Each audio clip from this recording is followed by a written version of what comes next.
अनुपयोगी धन की गति केवल पढ़ने के लिए। एक महाजन बेहद कंजूस था। उसके पास अपार धन था, परंतु उसे वह किसी उपयोग में न लेकर केवल यही सोचता रहता कि कहीं कोई चोर इसे न ले उड़े। इसकी रक्षा कैसे की जाए? अंत में महाजन को एक उपाय सूझा।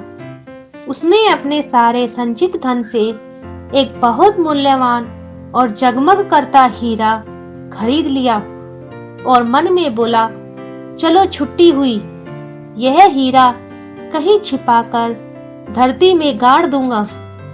फिर चोर क्या चुराएंगे? अपना सिर। केवल उस चीज के चोरी होने का डर होता है जो लोगों को दिखाई दे। बस महाजन ने उसी दिन वह हीरा चुपचाप अपने घर के एक कोने में गाड़ दिया, परंतु अब उसका मन किसी काम में न लगता था।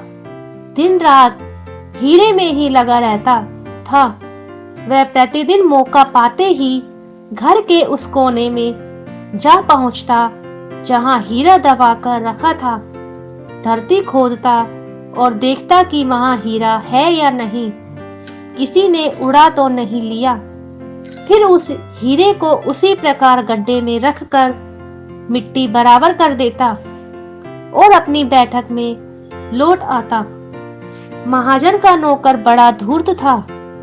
वह छिपकर उसके क्रियाकलापों को देखा करता था।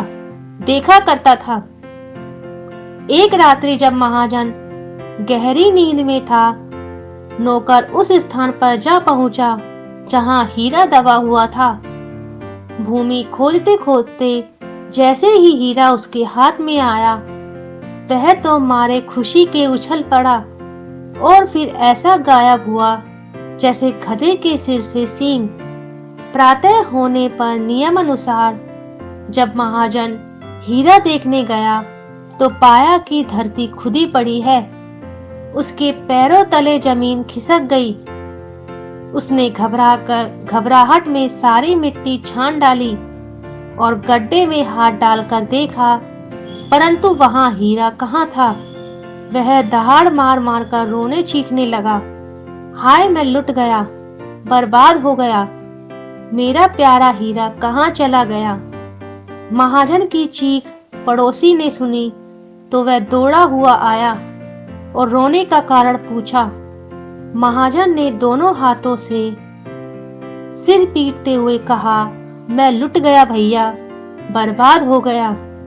मैंने एक बेशकीमती हीरा यहीं इसी कोने में दबाकर छिपाया था।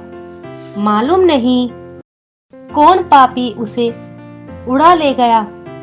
पड़ोसी ने पत्थर का एक टुकड़ा उठाया और महाजन की ओर बढ़ाते हुए बोला, तो इस तरह चीखने चिल्लाने की क्या आवश्यकता है?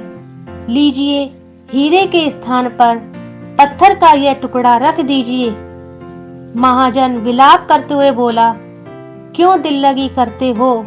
पड़ोसी ने कहा, दिल्लगी नहीं करता, सच कहता हूँ। आखिर आप हीरा देखते ही तो थे, उससे कुछ काम तो लेते नहीं थे। अब उसके बदले यह पत्थर देखा कीजिए और समझिए कि आपके पास हीरा है। भला जो धन धरती में गड़ा रहता है, किसी के काम नहीं आता, वह पत्थर से किस बात में बढ़कर है?